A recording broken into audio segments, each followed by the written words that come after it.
Civil's Fundamentals. Building strong minds with stronger fundamentals. Hi everyone, welcome to Civil's Fundamentals and today we will be starting Robert Merton.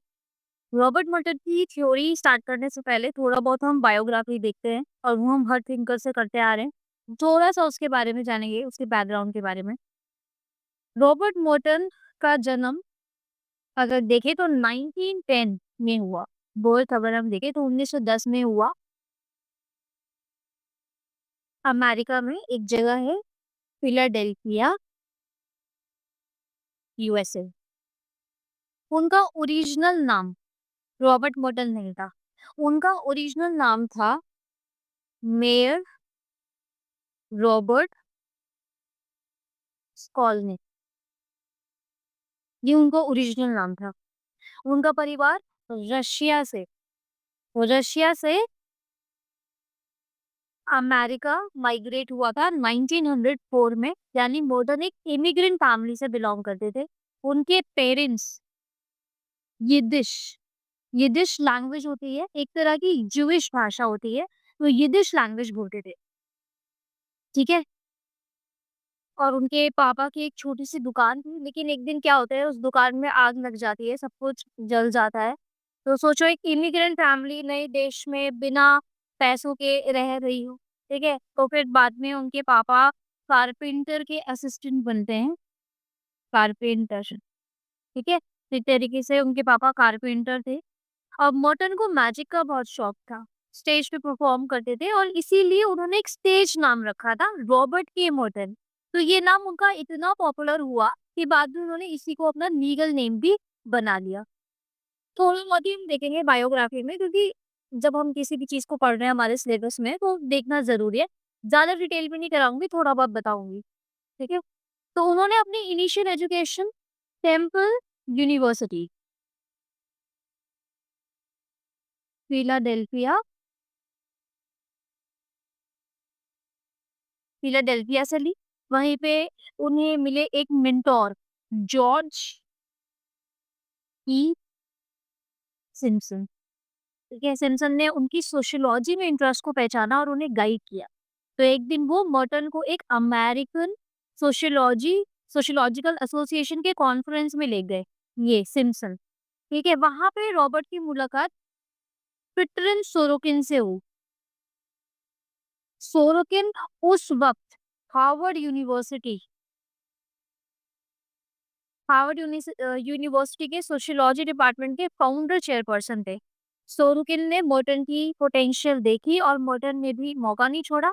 उन्होंने Harvard university में admission लिया और सोरुकिन के research assistant बन गए। सोचो एक इमिग्रेंट लड़का गरीब फैमिली से जो मैजिक करता था, अब हार्वर्ड के प्रोफेसर का असिस्टेंट बन गया था। तो यहीं से उनका एकेडमिक करियर सॉलिड हो गया। उन्होंने एमए, आगे जाके एमए, पीएचडी, ये सब सोशियोलॉजी में हार्वर्ड से कंप्लीट किया। पीएचडी के बाद मर्टन ने हार्वर्ड में थोड़ा टाइम पढ़ाया, लेकिन 1938 में उन्होंने टुलेन यूनिवर्सिटी ज्वाइन की, ठीक है, जहाँ पे वो प्रोफेसर और डिपार्टमेंट हेड बने। लेकिन उनकी असली पहचान बनी कोलंबिया यूनिवर्सिटी से। 1941 में उन्होंने कोलंबिया ज्वाइन किया और वहीं काफी टाइम तक पढ़ाया। काफी साल उन्होंने कोलंबिया यूनिवर्सिटी में बनाया और ये यूनिवर्सिटी ही उनकी असली पहचान बनती है। ठीक है, तो उन्होंने सिर्फ पढ़ाया नहीं, नई जनरेशन ऑफ सोशियोलॉजिस्ट को ट्रेन भी किया। और उनको कोलंबिया ने उनका सबसे बड़ा टाइटल दिया 1974 में, यूनिवर्सिटी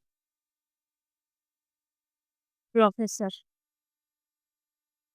फिर रिटायरमेंट के बाद उन्हें बनाया गया स्पेशल सर्विस प्रोफेसर। तो ये जो स्पेशल सर्विस प्रोफेसर है, जो रिटायरमेंट के बाद उन्हें बनाया गया था, ये टाइटल सिर्फ उन प्रोफेसर्स को मिलता है जिन्होंने यूनिवर्सिटी के लिए एक्स्ट्रा ऑर्डिनरी काम किया हो। ठीक है, तो कोलंबिया ने 1990 में उनके नाम पर एक परमानेंट प्रोफेसरशिप भी बनाई, जिसका नाम था आर के मर्टन प्रोफेसरशिप इन सोशल साइंसेस। फिर अगर हम देखें तो उनकी अचीवमेंट्स, तो सोशियोलॉजिस्ट, वो एक ऐसे सोशियोलॉजिस्ट थे who earn respect world wide. 50 plus research papers सिर्फ सोशियोलॉजी ऑफ साइंस पे उन्होंने लिखे थे। फर्स्ट सोशियोलॉजिस्ट थे वो जो नेशनल अकेडमी ऑफ साइंसेस में सेलेक्ट हुए। फर्स्ट अमेरिकन सोशियोलॉजिस्ट थे जो royal Swedish academy of sciences के मेंबर बने। अब ये सब क्या चीजें हैं, ये सब डिटेल में नहीं देखना, सिर्फ उनकी अचीवमेंट्स देखो कि वो कितने बड़े सोशियोलॉजिस्ट थे, आज हम उनको क्यों पढ़ रहे हैं, ठीक है। ये फर्स्ट अमेरिकन सोशियोलॉजिस्ट थे जो royal Swedish academy of sciences के मेंबर बने। He was also member of American philosophical society.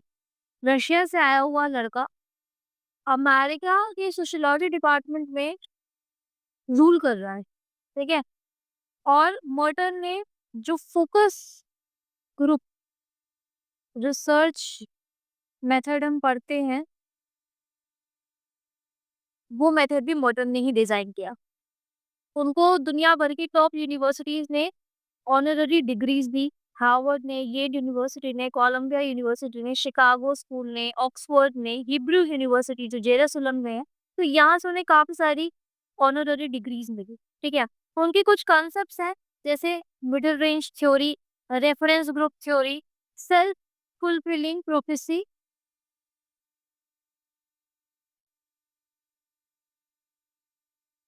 फिर लेटेंट एंड मैनिफेस्ट फंक्शन जिसको वो इंटेंडेड अनइंटेंडेड या anticipated unanticipated consequences of action के थ्रू समझाते हैं। तो आज भी इनके जो ये कॉन्सेप्ट है sociology, psychology, policy making, media research में यूज होता है, ठीक है। तो हम सबसे इजी पहले उनकी थ्योरी समझते हैं। रेफरेंस ग्रुप थ्योरी सबसे आसान थ्योरी है, बहुत इजी है, और ये ऐसी थ्योरी है कि अगर इसके नोट्स भी आपको दे दूं तो आपको लेक्चर की जरूरत नहीं पड़ेगी, आप नोट से ही समझ लोगे। और फिर भी हम स्टार्ट करते हैं reference group theory.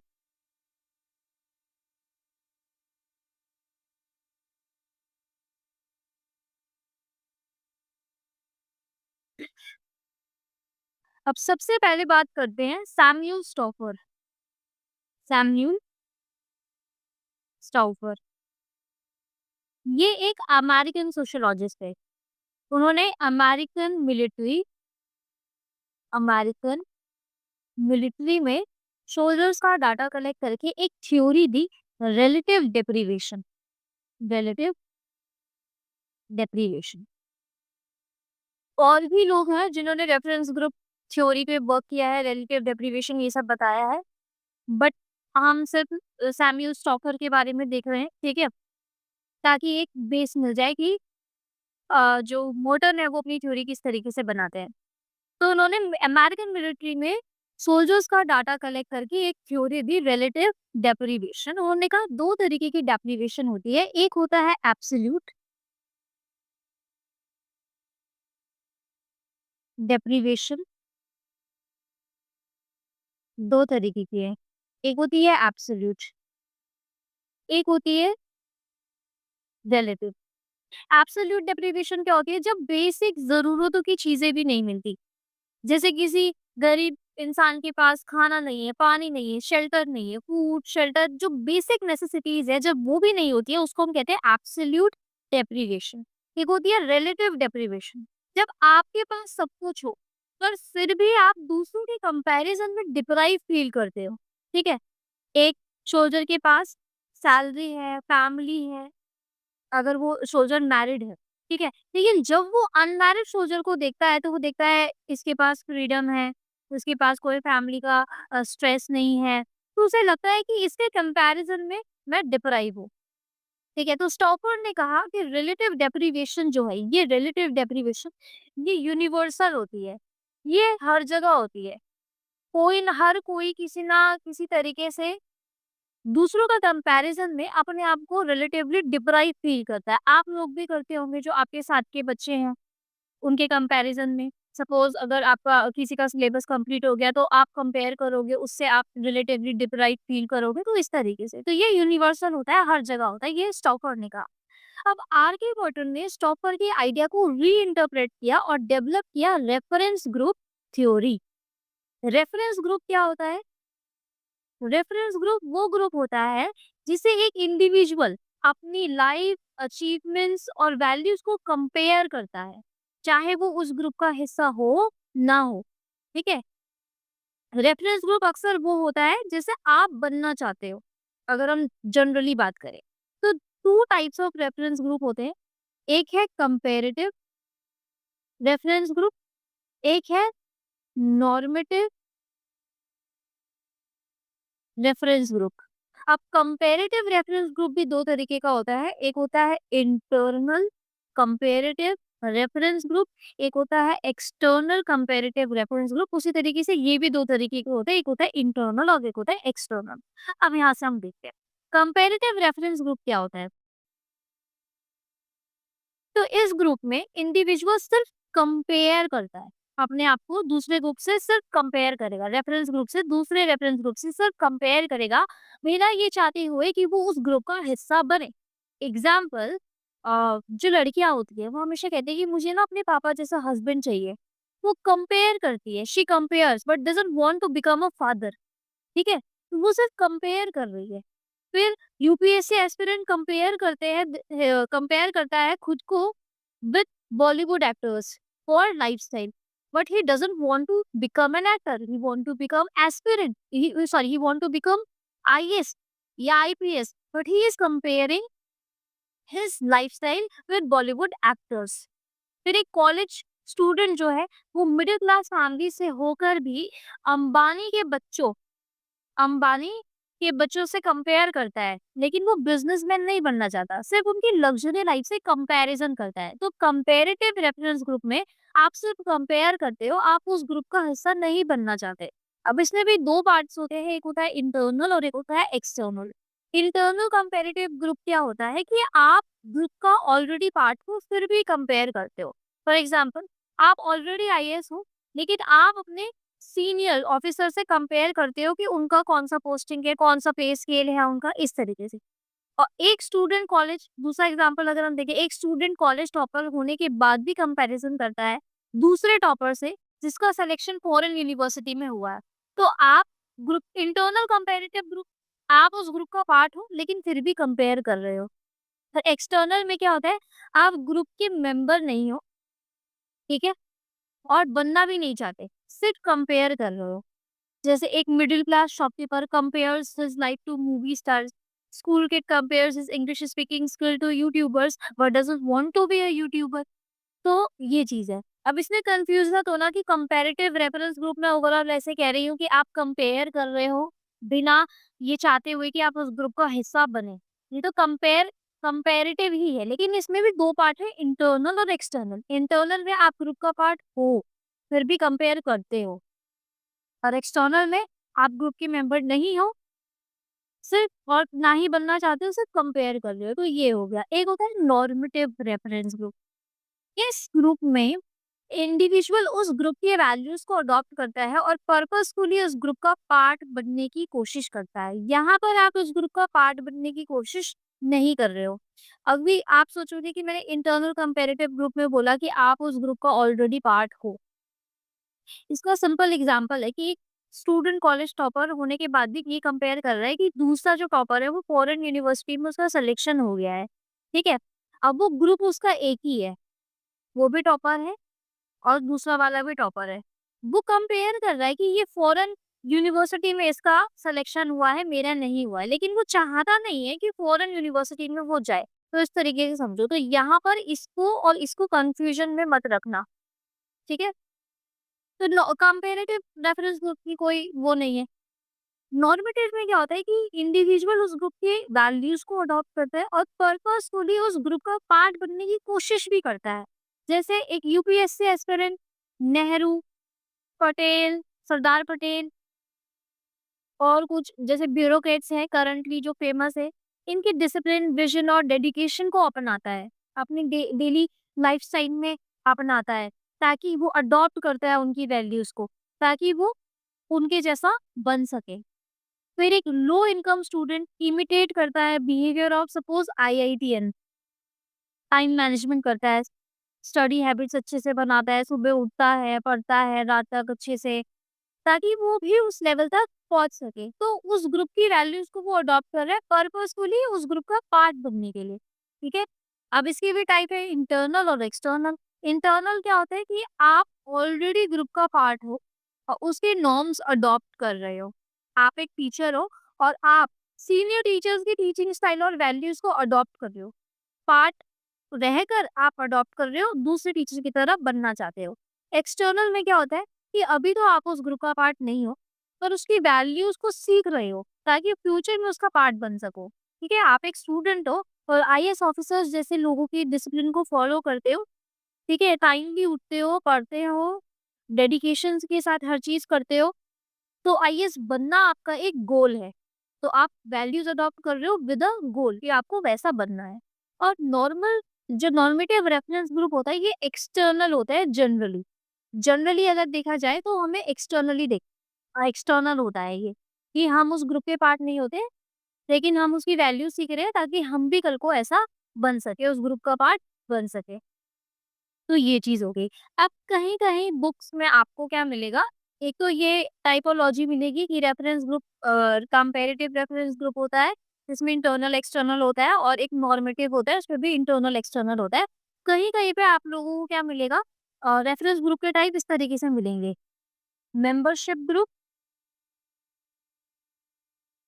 Non membership group,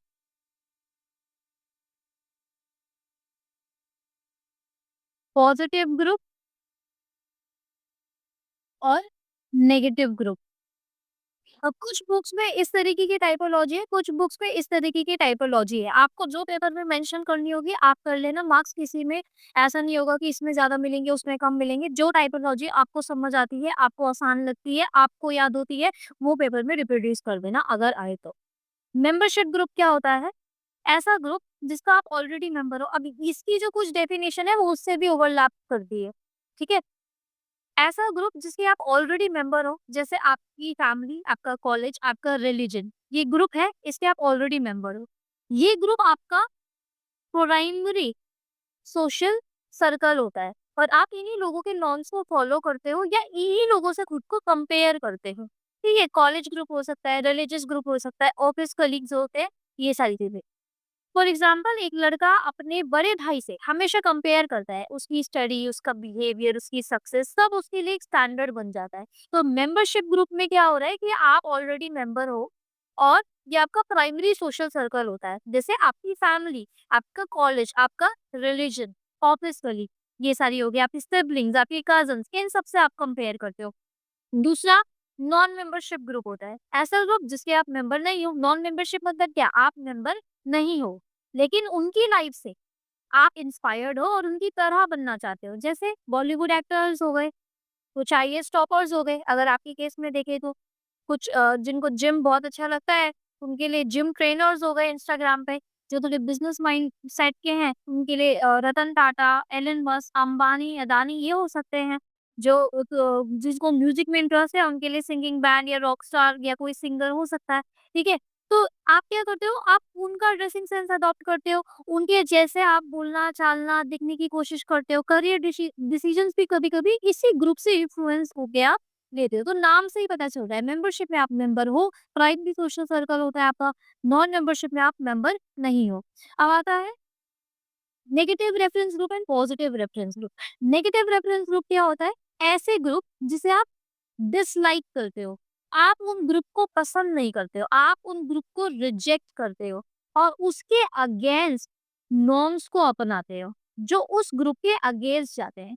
जैसे कॉलोनाइजर्स, जो ब्रिटिश कॉलोनाइजर्स थे, उनको इंडियंस हेट करते थे because of their arrogance and racism.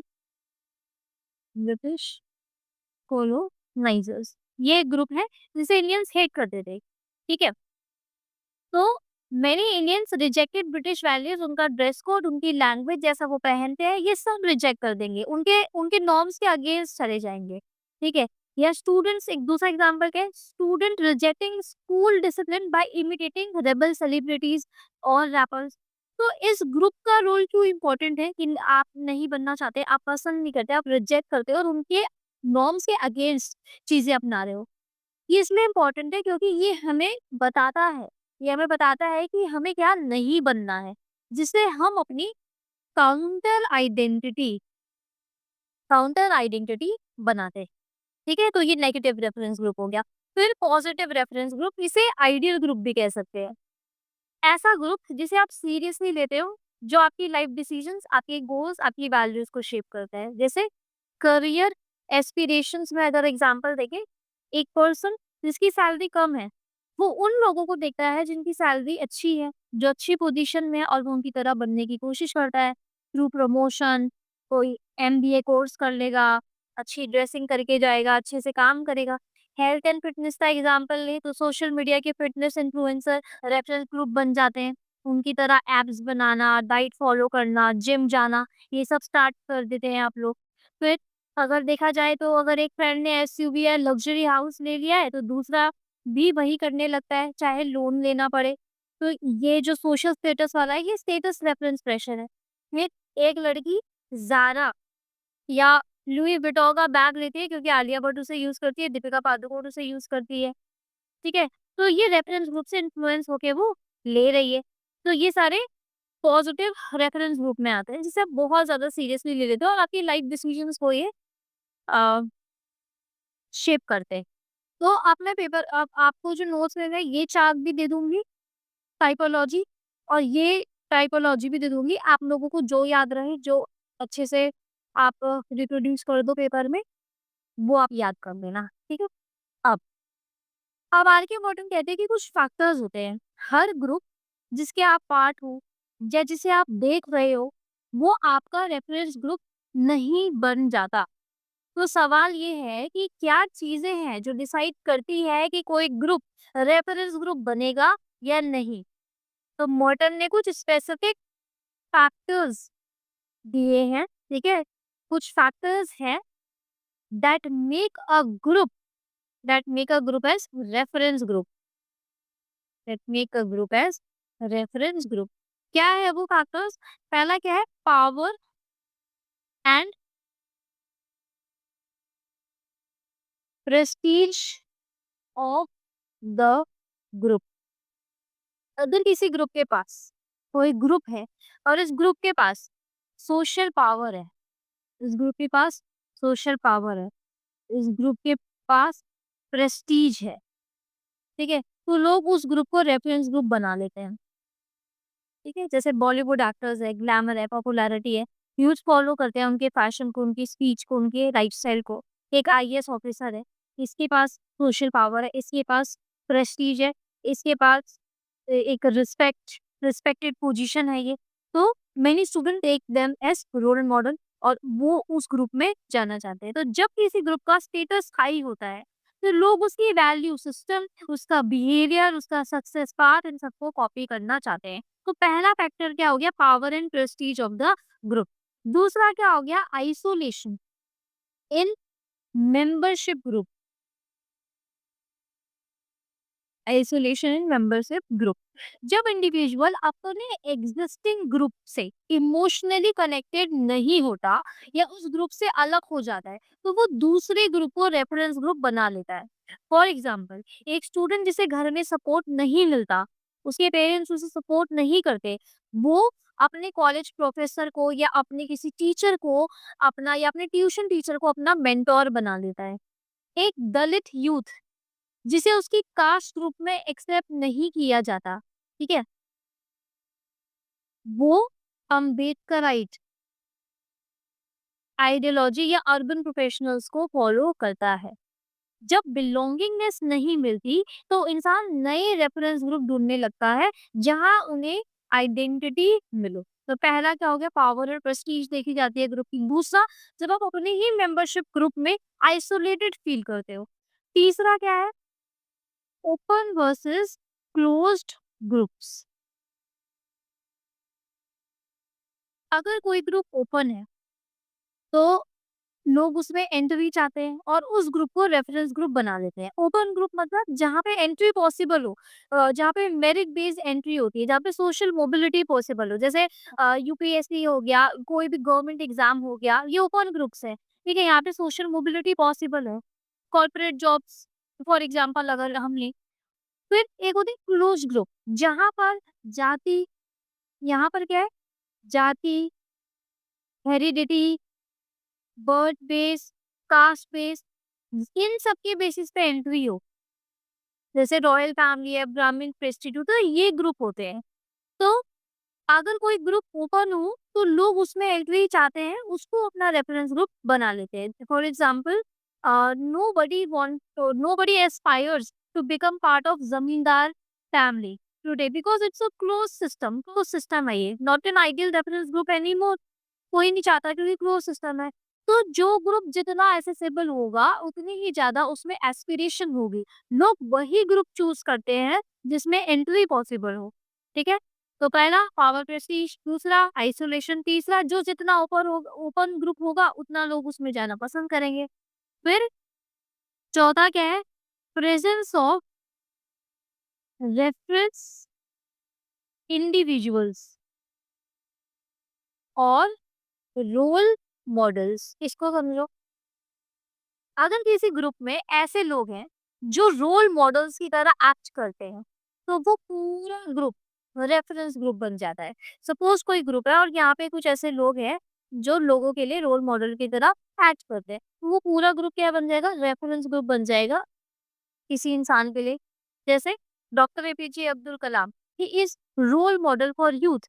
Now many want to become scientist. Baba Saheb Ambedkar, role model for oppressed class. Now whole Dalit movement takes him as a reference figure. आप आपको suppose किसी को देख के आप लोगों को टीचर बनना है। सपोज मुझे देख के आप लोगों को टीचर बनना है, तो this shows teacher becomes reference individual and profession becomes reference group for you. क्योंकि अगर मेरे को देख के मान लो टीचर बनना है तो मैं क्या बन गई, रेफरेंस इंडिविजुअल। मैं रेफरेंस इंडिविजुअल बन गई। और जो टीचर एज अ प्रोफेशन है, एज अ प्रोफेशन, ये बन गया रेफरेंस ग्रुप। ठीक है, तो ये चीजें हो गई। तो एक एक जो इंस्पायरिंग इंडिविजुअल होता है वो पूरे ग्रुप के आइडियाज को रिप्रेजेंट करता है, उसके थ्रू लोग ग्रुप वैल्यू सीखने लगते हैं। तो ये सारी चीजें हो गई। तो मैंने आपको यहाँ पर सबसे पहले बताया सैमुअल स्टाउफर के बारे में, जिन्होंने अमेरिकन सोल्जर्स की स्टडी करी थी और उन्होंने देखा था कि अमेरिकन सोल्जर्स जो होते हैं मैरिड अनमैरिड, उसमें जो मैरिड होते हैं वो अपने आप को रिलेटिवली डिप्राइव फील करते हैं अनमैरिड के कंपैरिजन में, क्योंकि उनको लगता है अनमैरिड के पास फैमिली नहीं है, स्ट्रेस फ्री है, ठीक है, इनके पास फ्रीडम है, ये सारी चीजें। फिर उसके बाद हमने देखा था रेफरेंस ग्रुप की डेफिनेशन और टाइपोलॉजी बताई थी मैंने आपको। एक मैंने आपको कंपेरेटिव रेफरेंस ग्रुप और नॉर्मेटिव रेफरेंस ग्रुप बताया था, और एक मैंने आपको ये टाइपोलॉजी बताई, और फिर मैंने बताया फैक्टर्स कि कोई ग्रुप रेफरेंस ग्रुप तब कब बनता है, तो 4 उसके मैंने आपको फैक्टर्स बताए। अब बर्टन कहता है जो ये रेफरेंस ग्रुप है, नॉर्मेटिव रेफरेंस ग्रुप्स, ये वाला पर्टिकुलरली, जो नॉर्मेटिव रेफरेंस ग्रुप की बात जब हम करते हैं तब उन्होंने एक कॉन्सेप्ट दिया एंटिसिपेटरी सोशलाइजेशन का। ठीक है, नॉर्मेटिव क्या होता है कि हम उनकी वैल्यूज को फॉलो करते हैं। नॉर्मेटिव नॉर्मेटिव रेफरेंस ग्रुप में क्या होता है कि हम उस ग्रुप की वैल्यूज को फॉलो करते हैं क्योंकि हम उनकी तरह बनना चाहते हैं। लेकिन कंपैरेटिव में क्या होता है कि हम सिर्फ कंपेयर करते हैं, हम उनकी तरह बनना नहीं चाहते। सॉरी, कंपैरेटिव में हम कंपैरेटिव रेफरेंस ग्रुप में हम सिर्फ उस रेफरेंस ग्रुप को से अपने आप को कंपेयर करते हैं, लेकिन हम उसकी तरह बनना नहीं चाहते। लेकिन नॉर्मेटिव में क्या है, सपोज अ, मैं अगर किसी एक्ट्रेस को से खुद को कंपेयर करूँ, यार उसकी लाइफ़स्टाइल कितनी अच्छी है, वो कितनी सुंदर है, उसके हेयर स्टाइल कितना अच्छा है, ठीक है, उसकी स्किन कितनी ग्लोइंग है, सपोज़। तो मैं उससे खुद को कंपेयर कर रही हूँ, लेकिन मैं बनना नहीं चाहती हूँ, सिर्फ कंपेयर कर रही हूँ, तो comparative reference group. Normative reference group क्या हो गया कि यार वो उस कॉलेज में वो प्रोफ़ेसर हैं, मुझे उनकी तरह पढ़ाना है। तो मैं उनकी वैल्यूज़ को अडॉप्ट कर रही हूँ, उनकी तरह बनने की कोशिश कर रही हूँ। मेरे को उन प्रोफ़ेसर का पढ़ाने का स्टाइल बहुत अच्छा लगता है, वो बहुत अच्छे से समझाते हैं, ऐसे-ऐसे एग्ज़ाम्पल्स देते हैं। तो ये नॉर्मेटिव रेफ़रेंस ग्रुप हो गया, तो मैं उनकी तरह बनना चाहती हूँ, ठीक है? तो जब मॉर्टन नॉर्मेटिव रेफ़रेंस ग्रुप की बात कर रहे थे, तब उन्होंने एक कॉन्सेप्ट दिया एंटिसिपेटरी सोशलाइज़ेशन। एंटिसिपेटरी सोशलाइज़ेशन। एंटीसिपेटरी सोशलाइजेशन एक ऐसा प्रोसेस है जिसमें एक इंडिविजुअल उस ग्रुप के वैल्यूज और नॉर्म्स को पहले से ही अडॉप्ट करने लगता है, जिसको वो फ्यूचर में पार्ट बनना चाहता है। इसका मतलब है पर्पसफुल इमिटेशन। सिर्फ फॉलो करना नहीं, एक क्लियर गोल के साथ फॉलो करता है।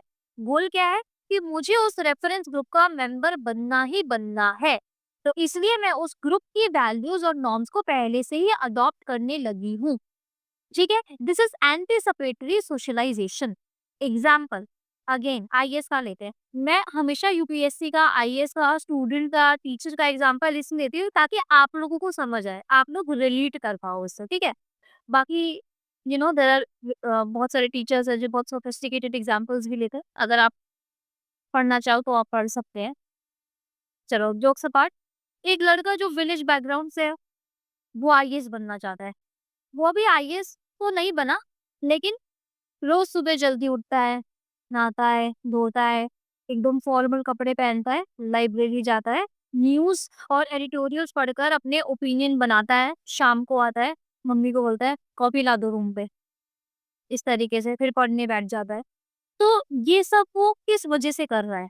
ताकि वो एक दिन आईएएस ऑफिसर बन सके। ये है एंटीसिपेटरी सोशलाइजेशन। अब ये जो एंटीसिपेटरी सोशलाइजेशन है, इसके 2 मेजर आउटकम होते हैं। क्या होता है? पहला आउटकम क्या है? आउटकम अपवर्ड मोबिलिटी, और दूसरा क्या है? Easy adjustment. जब आप एस्पिरेशनल ग्रुप्स के वैल्यूज को फॉलो करते हो तो आप ऊपर जाने का चांस आपके ऊपर जाने का चांस बढ़ता है, अपवर्ड मोबिलिटी का चांस बढ़ता है। ठीक है, और जब आप फाइनली उस ग्रुप का हिस्सा बन जाते हो तो उसमें एडजस्टमेंट इजी हो जाती है, क्योंकि आप उस कल्चर को, उसके वैल्यूज को, उसके नॉर्म्स को पहले से ही सीख चुके होते हो। ठीक है, तो जब आप आईएएस बनोगे तो ज्यादा प्रॉब्लम नहीं होगी रूल्स, डिसिप्लिन, पॉलिसी को समझने में, क्योंकि ये सब आप पहले से ही सीख चुके हो। इतना बड़ा सिलेबस है, आपको सब सिखा दिया है। देन एक एक इम्पोर्टेंट क्लैरिफिकेशन है, every anticipatory socialisation is imitation,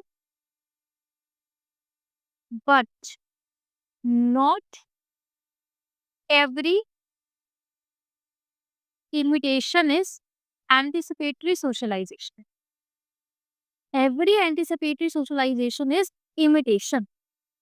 ठीक है, but not every imitation is anticipatory socialization. Example, अगर आप किसी का हेयर स्टाइल, किसी का एक्सेंट, किसी का ड्रेस सिर्फ फैशन के लिए फॉलो कर रहे हो, तो ये नॉर्मल इमिटेशन है। मुझे उसका हेयर स्टाइल अच्छा लगता है, मैंने बना दिया। मुझे उसका एक्सेंट अच्छा लगता है, मैं उस एक्सेंट में बात करने लगी। मुझे उसकी टॉप पसंद आई, मैंने वो टॉप ले लिया। तुम्हें किसी के शूज पसंद आए, तुमने वैसे ले लिया। तो आप कॉपी कर रहे हो, फैशन वगैरह के लिए फॉलो कर रहे हो, ये नॉर्मल इमिटेशन है। अगर आप किसी की वैल्यूज, नॉर्म और लाइफस्टाइल इसलिए अडॉप्ट कर रहे हो क्योंकि आप उस जैसा बनना चाहते हो, that is anticipatory socialisation. Suppose ये एक लड़का है, लड़की का एग्जाम्पल लेते हैं। मैं लड़की हूं तो मुझे लड़की का ही समझ आता है। ये एक लड़की है, ये एक लड़की है, और ये एक लड़की है। इस लड़की का नाम है रेखा, इस लड़की का नाम है दीपिका, इस लड़की का नाम है पूजा। अब रेखा है, रेखा रेखा को दीपिका का एक ड्रेस, रेखा को दीपिका की एक ड्रेस बहुत पसंद आई, बट रेखा को दीपिका बिल्कुल पसंद नहीं है। वो उसे अच्छा नहीं मानती, जलती है, इसे पसंद नहीं है, क्योंकि हो सकता है दीपिका को बात करने की तमीज नहीं हो, दीपिका ने रेखा को कभी कुछ बोल दिया हो। लेकिन रेखा को उसकी ड्रेस बहुत पसंद आई, तो रेखा मार्केट जाती है और सेम वही ड्रेस ले आती है। सॉरी, ये तो घर बन गया। मार्केट बना रही थी मैं। रेखा मार्केट जाती है और सेम वही ड्रेस ले आती है, तो उसने उसको फैशन के लिए फॉलो किया। नॉर्मल इमिटेशन है। रेखा दीपिका के जैसे बनना नहीं चाहती। ठीक है, फिर एक लड़की है पूजा, पूजा डॉक्टर है। रेखा पूजा की तरह डॉक्टर बनना चाहती है। जिस तरीके से पूजा पेशेंट को ट्रीट करती है, जितनी लाइफ में वो सक्सेसफुल है, रेखा उस तरीके से बनना चाहती है। तो रेखा उसके वैल्यूज़, उसके नॉर्म्स, उसके लाइफ़स्टाइल इन सबको अडॉप्ट करेगी ताकि वो उस जैसा बन सके। तो यहाँ पर रेखा दीपिका जैसा नहीं बनना चाहती, ड्रेस पसंद आई, मार्केट गई, ले लिया, दिस वाज़ नॉर्मल लिमिटेशन। यहाँ पर रेखा पूजा जैसा बनना चाहती है, उसके नॉर्म्स, उसकी वैल्यूज़ इसीलिए वो अडॉप्ट कर रही है, this is anticipatory socialization. I know थोड़ा क्लीशे एग्ज़ाम्पल है बट आप लोगों को समझ आएगा। अब तो ये तो हो गया आउटकम, 2 चीज़ें हो जाती है, आप ईज़ी एडजस्टमेंट हो जाती है, अपवर्ड मोबिलिटी होती है। आउटकम अगर हम देखें, अब हम देखें कॉन्सिक्वेंसेस। कॉन्सिक्वेंसेस क्या है? एंटीसिपेटरी सोशलाइज़ेशन में। तो कॉन्सिक्वेंसेस 2 हैं, एक तो है पॉजिटिव, एक है नेगेटिव। पॉजिटिव हमने देख लिया आउटकम में क्या है? Upward social mobility.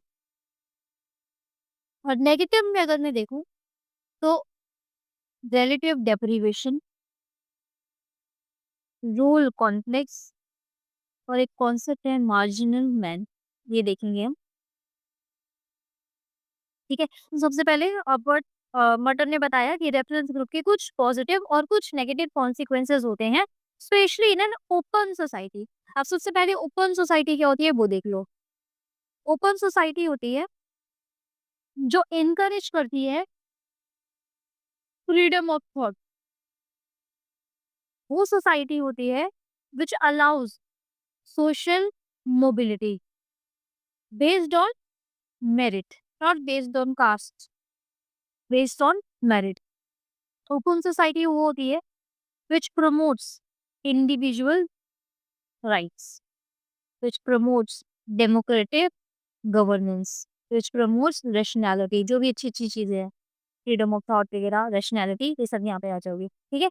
तो मर्टन ने बताया कि रेफरेंस ग्रुप की कुछ पॉजिटिव और कुछ नेगेटिव कॉन्सिक्वेंसेस होते हैं, specially in open society. Positive consequence क्या है? Upward social mobility, anticipatory socialisation के थ्रू एक इंडिविजुअल बेटर ग्रुप का पार्ट बन सकता है। अब आते हैं नेगेटिव में। नेगेटिव में पहला क्या है? Relative deprivation.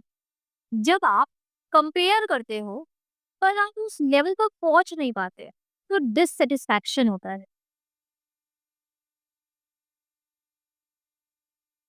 For example social media में जब लोग अपनी perfect body, foreign trips, luxury दिखाते हैं तो आम आदमी को लगता है उसके पास कुछ ही नहीं है, रिलेटिवली डिप्राइव फील करता है। ठीक है, तो ये फीलिंग बन जाती है relative deprivation, which is one of the negative consequences. Second is role conflict. जब आप मल्टीपल रेफरेंस ग्रुप से इन्फ्लुएंस्ड होते हो तो उनके वैल्यूज जो है वो क्लैश करने लगती है। फॉर एग्जाम्पल एक लड़की है जो घर के ट्रेडिशनल वैल्यूज को भी फॉलो करना चाहती है और कॉर्पोरेट वुमेन जैसे इंडिपेंडेंट भी बनना चाहती है। ठीक है, इंडिपेंडेंट भी बनना चाहती है, साथ में घर की जो ट्रेडिशनल वैल्यूज है उनको भी फॉलो करना चाहती है। तो दोनों के नॉर्म्स अलग होने के कारण वो कंफ्यूज और स्ट्रेस हो जाती है। तो रोल कॉन्फ्लिक्ट एक तरीके का नेगेटिव कॉन्सिक्वेंस है एंटीसिपेटरी सोशलाइजेशन का। तीसरा है मार्जिनल मैम।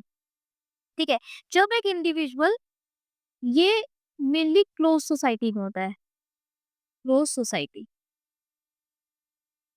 जब एक इंडिविजुअल क्लोज सोसाइटी में रहता है तो अपवर्ड मोबिलिटी मुश्किल है और वो फिर एंटिसिपेटरी सोशलाइजेशन करता है तो वो बन जाता है मार्जिनल मैन। मार्जिनल मैन जिसे हम हिंदी में ये भी कहते हैं, वो घर का क्या था वो, घर का धोबी ना, घर का कुत्ता ना झाड़ता ना धोबी का, पता नहीं ऐसी कुछ था। छोड़ो, अगर पता है तो मुझे बता दो। ठीक है, तो जब एक इंडिविजुअल क्लोज सोसाइटी में रहता है जहाँ अपवर्ड मोबिलिटी मुश्किल है और वो फिर भी एंटिसिपेटरी सोशलाइजेशन करता है, तब वो बन जाता है मार्जिनल मैन। मार्जिनल मैन की क्या प्रॉब्लम होती है? ना तो वो अपने ओरिजिनल ग्रुप में एक्सेप्ट होता है, ठीक है, ना वो एस्पिरेशनल ग्रुप मतलब जिस ग्रुप का वो पार्ट बनना चाहता है उसका पार्ट बन पाता है। तो बीच में अटक जाता है, वो फ्रस्ट्रेटेड फील होता है। फॉर एग्जाम्पल एक दलित जो ब्राह्मणिकल वैल्यूज को अडॉप्ट करना करता है, ना दलित उसे एक्सेप्ट करता है और ना ब्राह्मण ग्रुप उसको एक्सेप्ट करेगा, तो वो मार्जिनल बैन बन के रह जाता है। और एंड्रे बेटे ने ऐसे लोगों को सुप्रा ब्राह्मण्स कहा है। ठीक है, सुप्रा ब्राह्मण्स। ठीक है। तो सोसाइटी टाइप अगर हम देखें तो ओपन सोसाइटी एंटीसिपेटरी सोशलाइजेशन से अपवर्ड मोबिलिटी होगी, और अगर क्लोज सोसाइटी है तो एंटीसिपेटरी सोशलाइजेशन से मार्जिनलाइजेशन होता है, मार्जिनलाइजेशन होता है। ठीक है। तो एंटीसिपेटरी सोशलाइजेशन क्या है? Purposeful imitation, purposeful imitation to join a group। क्या होगा इससे? क्या रिजल्ट हो सकते हैं? अपवर्ड मोबिलिटी और इजी एडजस्टमेंट्स। अगर हम नेगेटिव देखें तो नेगेटिव में क्या होगा? Relative deprivation, role conflicts, marginal man, ना तो उसका अपना ग्रुप उसे एक्सेप्ट करेगा और जिस ग्रुप में वो जाना चाहता था वो भी उसे एक्सेप्ट नहीं करेगा। ये सारी चीजें होंगी। अब तो अब तक हमने समझा कि रेफरेंस ग्रुप क्या होता है, उसके टाइप्स क्या होते हैं और एंटीसिपेटरी सोशलाइजेशन कैसे काम करता है। लेकिन अब ये है कि इसका रियल वर्ल्ड कंट्रीब्यूशन क्या है, रेलेवेंस क्या है रेफरेंस ग्रुप थ्योरी का। अगर हम इसको रियल वर्ल्ड में अप्लाई करेंगे तो कैसे होगा?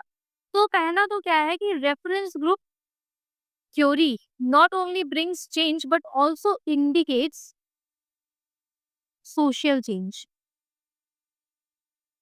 जब लोग नए नए रेफरेंस ग्रुप को अपनाते हैं, जैसे middle class youth upper class values को अडॉप्ट करता है, तो ये सिर्फ उसका पर्सनल चेंज नहीं होता, ये gradually culture, norms, social expectations, इन सबको भी बदल देता है। फॉर एग्जांपल, आजकल के रूरल एस्पिरेंट्स जब अर्बन लाइफस्टाइल, इंग्लिश बोलना, ऑनलाइन लर्निंग, ये सब अडॉप्ट करते हैं, तो उनके पर्सनल गोल्स भी बदलते हैं। पर उसके साथ-साथ, उनके पर्सनल गोल्स के बदलने के साथ-साथ गाँव की जो कल्चर है और गाँव के जो एस्पिरेशंस है, गाँव के जो और बच्चे के एस्पिरेशंस है और जो लोग हैं, उनकी भी एस्पिरेशन जो है वो शिफ्ट होने लगती है। ठीक है? तो ये चीज़ हो गई। फिर दूसरा क्या है? Rise of multi dimensional personality.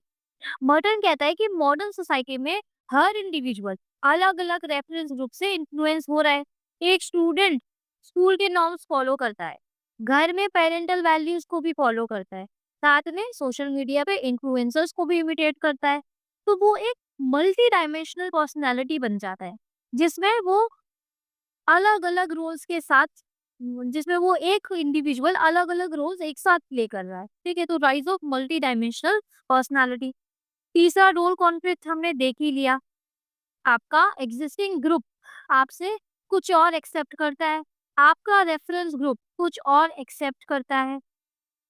ठीक है? तो दोनों के बीच वैल्यूज और नॉर्म्स क्लैश करते हैं, आप कंफ्यूज हो जाते हो। तो जहाँ रेफरेंस ग्रुप्स होते हैं वहाँ रोल कॉन्फ्लिक्ट भी होते हैं।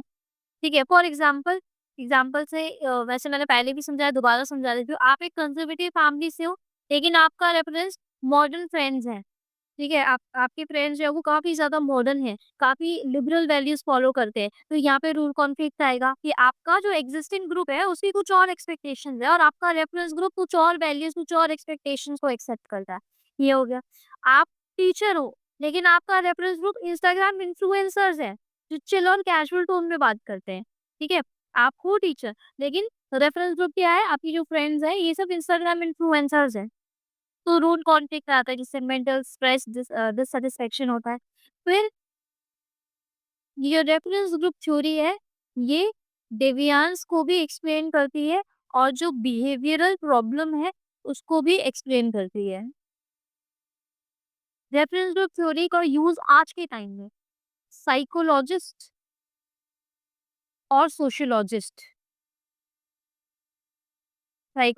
एंड सोशियोलॉजिस्ट दोनों करते हैं to understand deviant behaviour, specially in youth. जब कोई lower class youth lower class youth high status group को अपना रेफरेंस ग्रुप मानता है, बनाता है, उसके पास वो सारी रिसोर्सेज नहीं होते कि वो उन सारी चीजों को फॉलो करे, तो फ्रस्ट्रेशन होता है। वो ड्रग्स और इलीगल मीन्स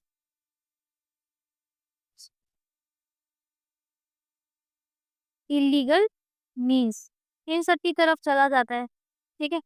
फिर एक और है role in revolution and class dynamics. Merton कहता है कि रेवोल्यूशन रेवोल्यूशन हमेशा एब्सोल्यूट डिप्राइव्ड लोगों ने नहीं, रिलेटिवली डिप्राइव्ड लोगों ने शुरू किया। तो रेवोल्यूशन कौन लेके आता है? जो रिलेटिवली डिप्राइव्ड लोग होते हैं वो लेके आते हैं। जब वो इंडिविजुअल अपनी नीड्स पूरी होने के बाद भी दूसरों से कंपेयर करके फ्रस्ट्रेटेड होता है, तो वो सिस्टम के अगेंस्ट खड़ा हो जाता है। फॉर एग्जाम्पल फ्रेंच रेवोल्यूशन या अरब स्प्रिंग अगर हम देखें, तो ये क्यों आए? इनमें लोग भूखे नहीं थे, एब्सोल्यूट डिप्राइव नहीं थे, रिलेटिवली डिप्राइव थे। ठीक है, इनमें भूखे नहीं थे वो। जब उनको लगा कि दूसरे लोग अनफेयरली प्रिविलेज्ड हैं, तब जाके ये रेवोल्यूशन और ये अरब स्प्रिंग आया। तो यही है रिलेटिव डेप्रिवेशन का एक साइकोलॉजिकल स्पार्क। तो ये चीज हो गई। अब ये पूरी थ्योरी खत्म हो गई। इसके 2-3 क्रिटिसिज्म देखते हैं हम और फिर ये फाइनली निपट जाएगी। रेफरेंस ग्रुप थ्योरी कहा जाता है कि वेस्टर्न इंडिविजुअलिस्टिक सोसाइटी के कॉन्टेक्स्ट में बनी है। ठीक है, जो ये मॉडर्न थे वो अमेरिका में रह के ये सारी थ्योरीज बना रहे थे, तो वेस्टर्न इंडिविजुअलिस्टिक सोसाइटी के कॉन्टेक्स्ट में बनी है। लेकिन हर कल्चर में सेल्फ इवैल्यूएशन और रेफरेंस ग्रुप सिलेक्शन का पैटर्न अलग होता है। जैसे यूएसए है, यूके है, इनमें इंडिविजुअल अपने पर्सनल एस्पिरेशन से ग्रुप चूज करता है। लेकिन कुछ कंट्रीज है जैसे इंडिया, जैसे चाइना, जैसे जापान, यहाँ पर कलेक्टिविस्ट कल्चर है। ठीक है? तो इंडिया, जापान, चाइना जैसे कलेक्टिविस्ट कल्चर्स में लोग ग्रुप से पहले से ही ज्यादा जुड़े हुए होते हैं और उनका बिहेवियर का मेन सोर्स होता है ग्रुप नॉर्म्स, ना कि पर्सनल चॉइस। और यहाँ पर लोग पर्सनल चॉइस को प्रेफरेंस देते हैं। तो इसका मतलब क्या है कि जो रेफरेंस ग्रुप सिलेक्शन है, ये कल्चर डिपेंडेंट भी होता है। जो थ्योरी एक्सप्लेन नहीं करती कि कल्चर कल्चर डिपेंडेंट है नहीं है, ये सब थ्योरी एक्सप्लेन नहीं कर रही। फिर दूसरा, थ्योरी डिस्क्राइब तो करती है कि कैसे लोग रेफरेंस ग्रुप से इन्फ्लुएंस होते हैं, लेकिन प्रिडिक्ट नहीं करती। क्या प्रिडिक्ट नहीं करती? कौन रेफरेंस ग्रुप को अडॉप्ट करेगा, कब कंपैरिजन होगा, किस सिचुएशन में डेप्रिवेशन या इमिटेशन पॉजिटिव या नेगेटिव रिजल्ट देगा। ठीक है, जैसे 10 एस्पिरेंट्स है, सेम टॉपर को रेफरेंस ग्रुप बनाते हैं। ये रेफरेंस इंडिविजुअल है, इनका ग्रुप नहीं बोल सकते। ठीक है, 10 एस्पिरेंट्स ने इसको रेफरेंस इंडिविजुअल बना रखा है। ठीक है, ये आप 2-3 टॉपर्स हो जाएंगे तो ये ग्रुप बन जाएगा। तो तीन तीन तो इनसे मोटिवेट होते हैं, 2 डिप्रेशन में चले जाते हैं इनको देख के, एक जो है वो रेफरेंस ग्रुप ही बदल देता है, चौथा अपने पास खुद चूज करने लगता है। तो मॉडर्न की थ्योरी ये नहीं बता पाती कि कौन किस डायरेक्शन में जाएगा, यानी थ्योरी के पास प्रिडिक्टिव क्लैरिटी नहीं है। फिर चौथा सॉरी तीसरा, neglect of group dynamics. Theory पूरा फोकस करती है how individual is influenced by reference group, इस पे पूरा थ्योरी फोकस कर रही है। पर थ्योरी ये एक्सप्लेन नहीं करती है how reference group changes when new member joins it. ठीक है, तो क्या थ्योरी एक्सप्लेन करिए, पूरा फोकस इसमें कि how individual is influenced by this reference group. But जब यहाँ पर एक नया मेंबर आएगा तो ये रेफरेंस ग्रुप में क्या चेंज होगा वो नहीं बताती है थ्योरी। एग्जाम्पल, एक एस्पिरेंट यूपीएससी क्रैक करके आईएएस बना और ये जो एस्पिरेंट था ये रूरल बैकग्राउंड का था। तो जब ये ब्यूरोक्रेसी में जा रहा है तो वो भी तो ब्यूरोक्रेसी को इन्फ्लुएंस कर रहा है, वो भी तो अपने नए आइडियाज लेके आ रहा है, अपनी रूरल वैल्यूज लेके आ रहा है, अपना यूथ माइंडसेट लेके आ रहा है। तो modern ignores mutual interaction between individual and between the group. सिर्फ एक वन साइडेड बता दिया कि ये इसको कैसे इन्फ्लुएंस कर रहा है, ये कैसे इन्फ्लुएंस, ये कैसे चेंज हो रहा है दूसरों के आने से, वो नहीं बता। तो यहाँ पर हमारी मॉर्टन की रेफरेंस ग्रुप थ्योरी, जो कि बहुत आसान थ्योरी थी, खत्म हो रही है। अब नेक्स्ट में हम देखते हैं कि हम डिवियांस करते हैं या फंक्शनल यूनिटी वाली चीजें देखते हैं, उसकी फंक्शनल पोस्टुलेट समझते हैं। We'll see it. So thank you, keep learning, keep studying. Notes मैं आप लोगों को दे दूंगी, 1-2 दिन में मुझे टाइम दो, थोड़ा टाइम लग रहा है उसे बनाने में। दोनों के मैं एक साथ दे दूंगी, या पार्सन्स के मैं पहले ही दे दूंगी। ठीक है, thank you so much, bye, take care.